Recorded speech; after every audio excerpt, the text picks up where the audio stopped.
Welcome to Talk the Tavern Pipe Discussions. I'm Travis Sivart, and in this video we're going to discuss forgetting faces but remembering names, good memory jars, and events, community versus church. We'll be right back. Talk the Tavern. Okay, welcome back. Let's see what we got today for the pipe.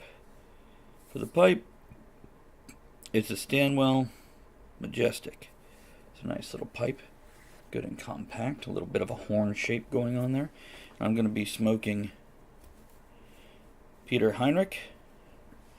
It's a German blend, but it is a English tobacco. By that means it's got the thicker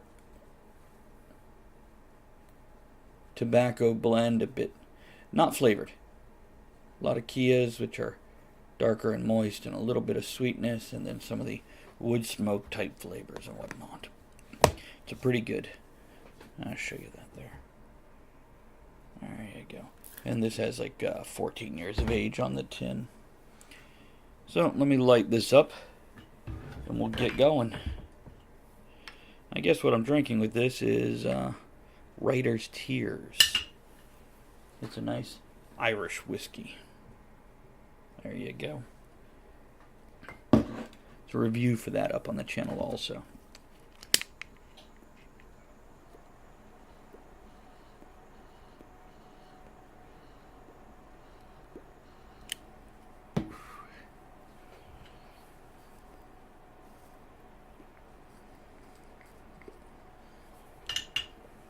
Okay.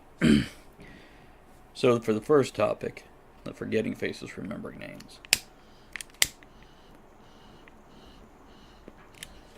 Normally I remember faces, but I go to conventions, science fiction, steampunk, comic book, and you get a lot of people who dress up. And I have found if you change your hairstyle, or wear a different hat, or heaven forbid you do different makeup, I'm not going to remember who you are. And I feel horrible. I actually stood next to somebody for 20 minutes chatting with them that I've known for years, didn't even recognize them. Now, not like a best friend, just, a con friend, somebody you meet and see at the conventions. How's my cats leaving the room? Playing. I always find it amusing. I don't think anybody gets offended.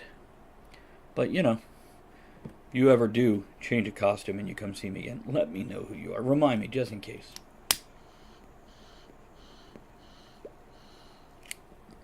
But I tend to be good at names. People are surprised by that. But if I haven't seen you in a year, I'm not going to remember that either. And I don't expect you to remember mine.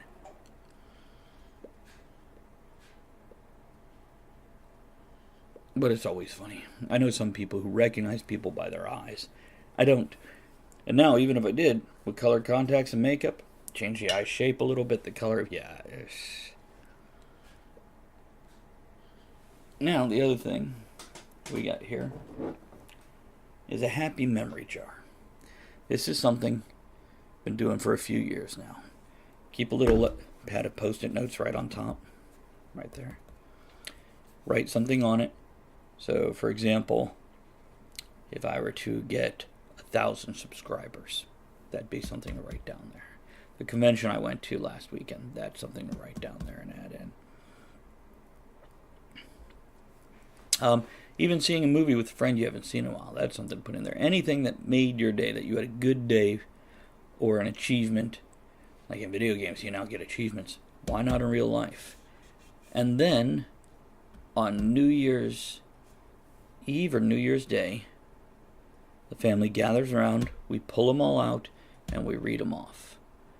So it reminds us, even with all the crap that goes on during the year, had a lot of good points. Helps us remain focused on the positive.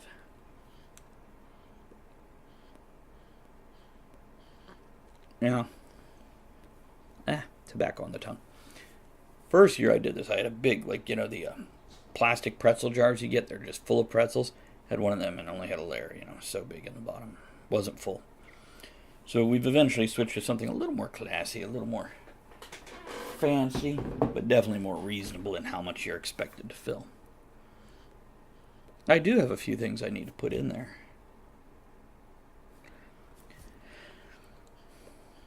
I'll get to it. That's the problem. You got to do it right away. Otherwise, you do forget. Then at the end of the year, you don't remember you had all the good times you did.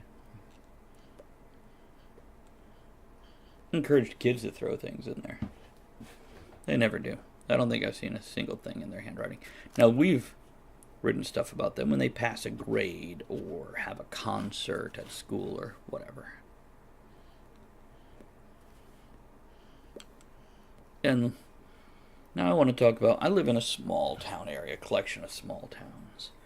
And I'm a reporter, and I'm quite often covering events.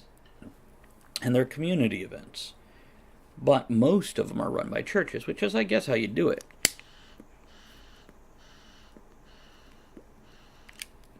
Now, I'm not a church-going fellow.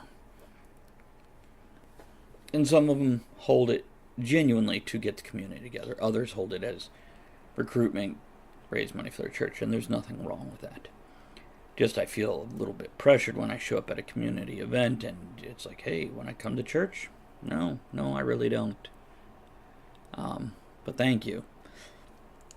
And I've just got to thinking there needs to be more community events without that a church affiliation. That doesn't mean less of the church ones, it just means more by the community. Which there's a small town near me called Kilmarnock. They hold a lot of community events. It's very nice, very cool. Other than that, you don't see a lot. I mean, I guess the Rotary Club or whatever holds a few. In this area, tractor pulls, lawnmower pulls, softball games, that sort of thing. But yeah, it's. Remember back in my childhood, people would have block parties. And basically, you went down your street, and the street behind you, and the street, behind, across the street from you, and you invited every single house. Show up, we'll have a grill going, bring some stuff, there we go.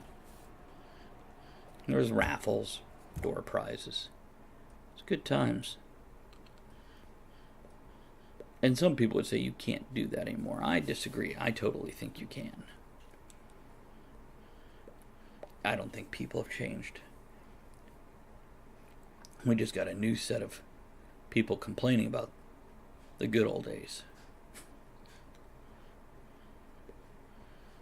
You know what the good old days are? They're the days before you turned bitter, when you were still innocent. At least a little bit. When you were stuck in your own little microcosm and you weren't terribly aware of the larger world around you. Those are the good old days. Otherwise, the same problems we're having today. It was some version or similarity in what was going on when I was in my 20s, or my teens, or 20 years before I was born, or in the Roman era. It's not much different. We might have different toys and electronics and technology, but people are people.